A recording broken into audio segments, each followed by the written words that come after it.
Du coup, comme ça tourne déjà, je vais poser tout de suite la question. JeuxActu.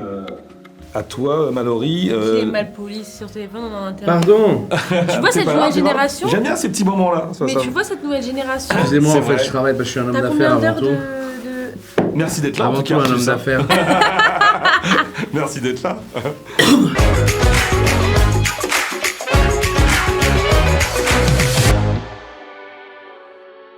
Mathieu, bonjour. Bonjour. It's Maxime from JeuxActu. Hi.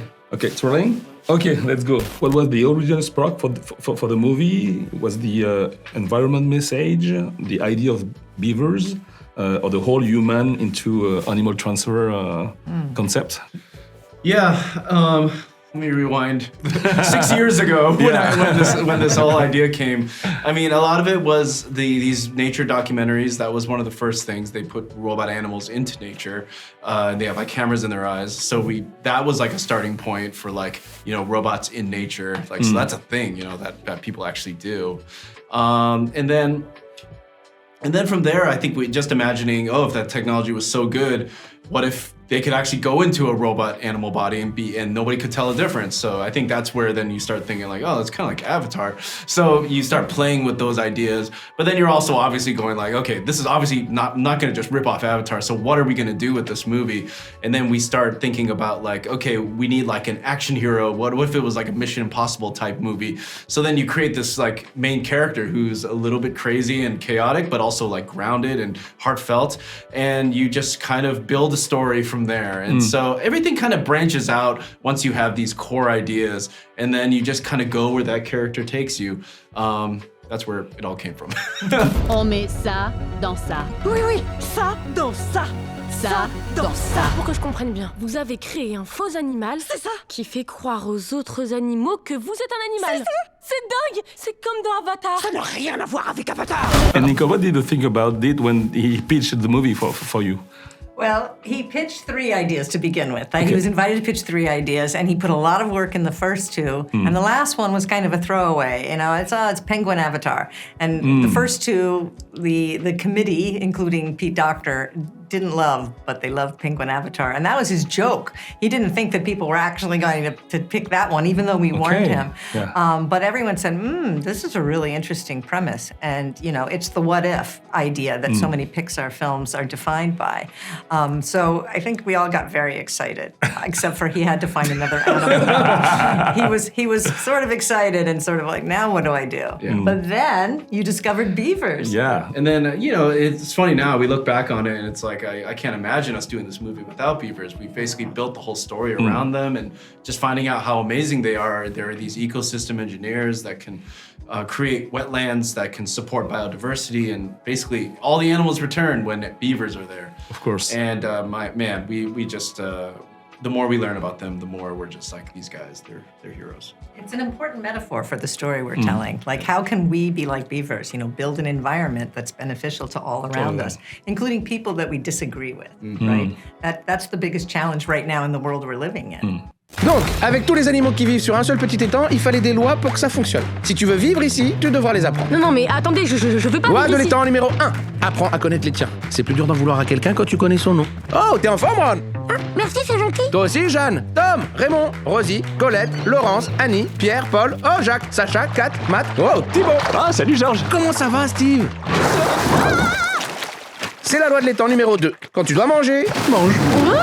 Première question, c'est pour toi, Mallory. C'est le premier film où tu fais du doublage, où tu fais des voix. Toi non?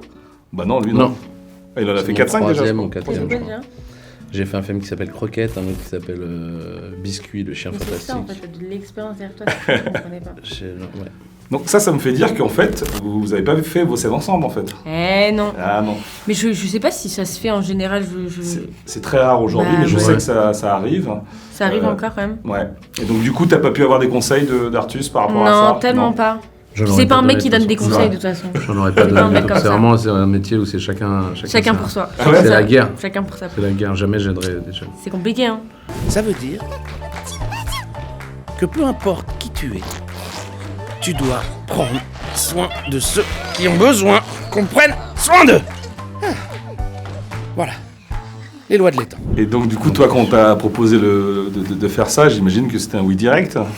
Bah, en fait, moi, j'étais let's go pour de nouvelles aventures. Tu sais, moi, je connaissais pas du tout le doublage. Je savais pas comment ça se passait. Et j'imagine que ça se passait un peu comme une post-synchro, mais de devoir doubler un dessin animé, c'était complètement what the fuck pour moi. Donc, j'ai passé un essai. On l'a envoyé aux Américains. Ils ont plutôt kiffé, si je suis devant vous. Et donc, j'ai commencé à doubler. Et en fait, l'expérience est trop cool, mais parce qu'en fait, c'est rien à voir avec le cinéma. Vu que t'as pas de corps, tu n'as pas de voix. Enfin, tu n'as pas de corps, tu n'as pas de visage, c'est que par la voix. Ouais. Du coup, c'est comme le théâtre, tout est décuplé. Quand tu pleures à flots de larmes. Quand tu rigoles bouche ouverte, tu sais, dents déployées. Quand tu t'énerves à ne plus avoir de souffle, à avoir la voix cassée. En fait, tout est décuplé et moi, j'ai senti que ça m'a libérée de plein de choses, quoi.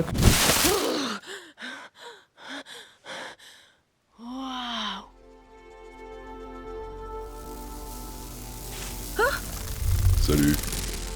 Quoi? Et tu sais quoi? Ils étaient dans la même tanière. Mais non. Salut, tu vas salut ma grande. Salut les lois Sagaz. Bonjour mesdames. T'as vu les Sagaz? Tu m'as branché. C'est drôle. Mais complètement. Je comprends. Mais j'adore Sagaz. On peut se voir pareil que c'est fait un jour. Merci, incroyable. Salut, ça va?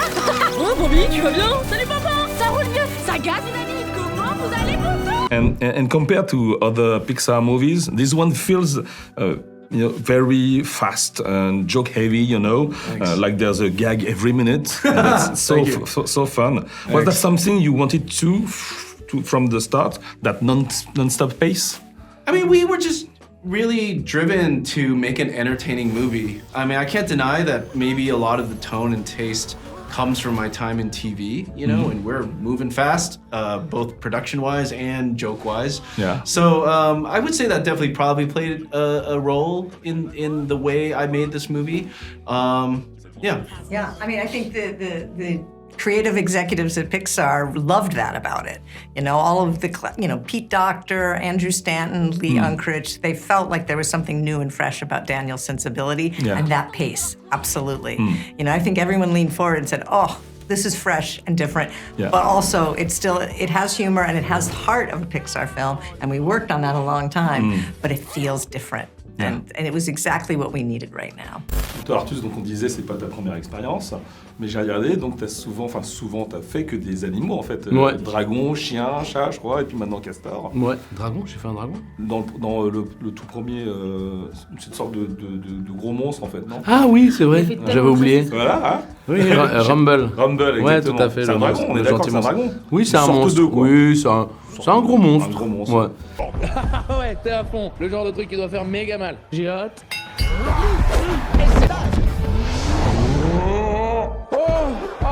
Celui-là, je l'ai pas vu venir. Je crois que tu m'as mis KO. Ah, j'ai mon compte. C'est fini. Ce qui est assez drôle, c'est que Mabel, alors je ne connais pas évidemment vos caractères dans la vraie vie, mais Mabel, elle est très très énergétique, elle a beaucoup d'énergie, beaucoup de trucs à revendre. Roi George, il est beaucoup plus chill. Est-ce que du coup, on n'est pas à l'opposé de vos personnalités au niveau des personnages? Non? Moi, c'est la personne qui me ressemble le plus depuis que j'ai pu interpréter des personnages. Et je pense que j'aurais du mal à retrouver quelqu'un qui me ressemble autant. Ok, d'accord. C'est assez fou. Et d'ailleurs, j'ai demandé au réalisateur et au producteur, hier qu'on a rencontré, je leur ai dit...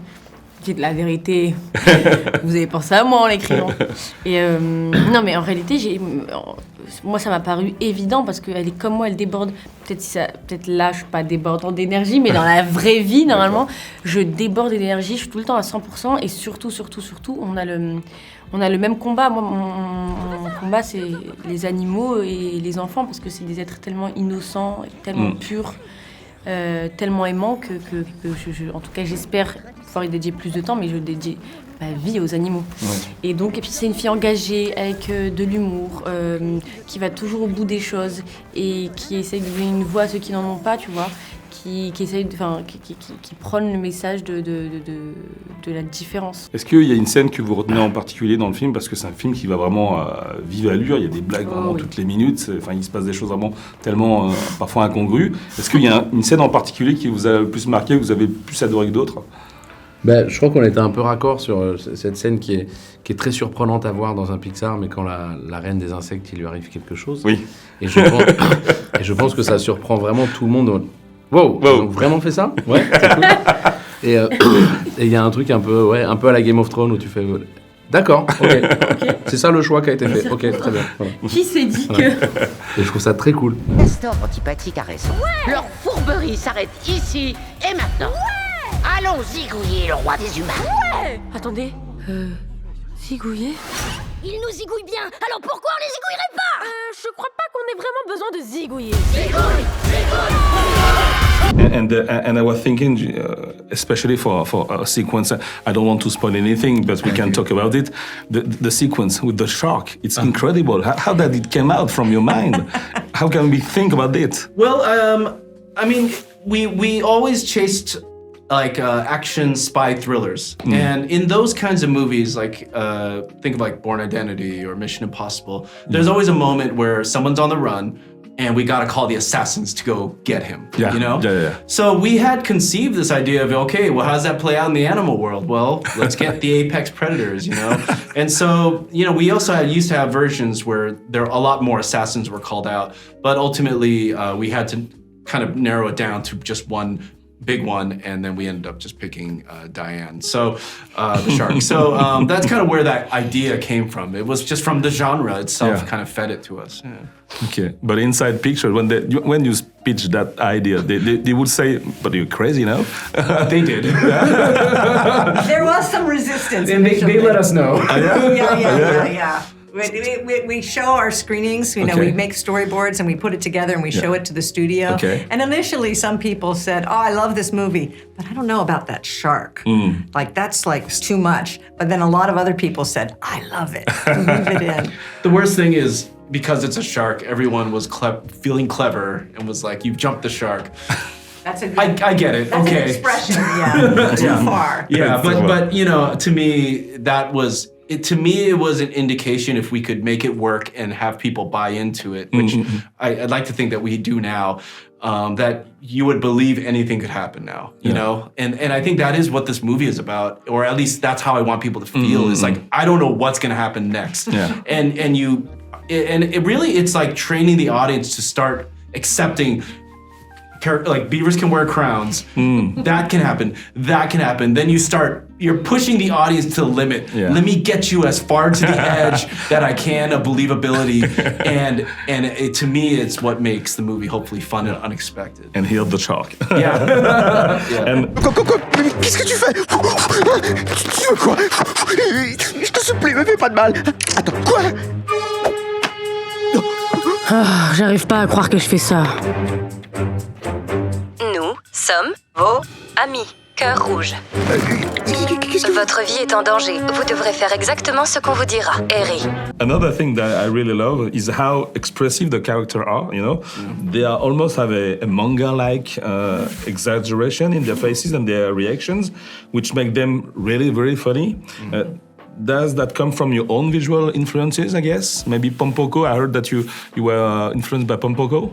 Yeah, I mean, the Pompoko part is more from a storytelling standpoint in terms of, you know, especially that you see two views of the animals. One is they're like more animalistic, one they're more cartoony. But, you know, if you're talking about expressions, you know, manga and anime were not like a huge part of my life, but definitely of the artists that we worked with, who especially the younger ones, definitely put that into their work. So I can't deny that that is also partly in the DNA of just the people that we work with. But you know, I think everyone comes in with such an array of library of influences that, you know, it was definitely a collective effort to get this movie off the ground. It's too big for just me. So I would chalk up if you're seeing hybrids of different kinds of styles and stuff, it's really just the amazing artists that have all worked on this movie.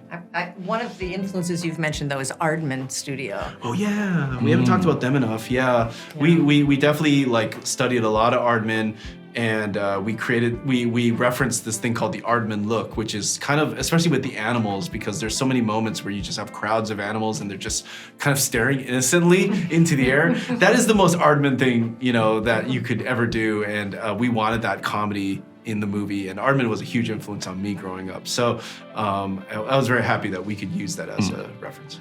I'm happy, but I have a last one question, very fast. If you could hop into the body of any animal yourself, which one would you pick? Well, we're talking about Aardman, so maybe chicken, like Chicken Run. Yeah. How about you? And unicorn? Gosh, I think Today I'm going to go Spider. I'm feeling Spider today, and I think it's just trying to do so many things. As a producer, you need 8 legs.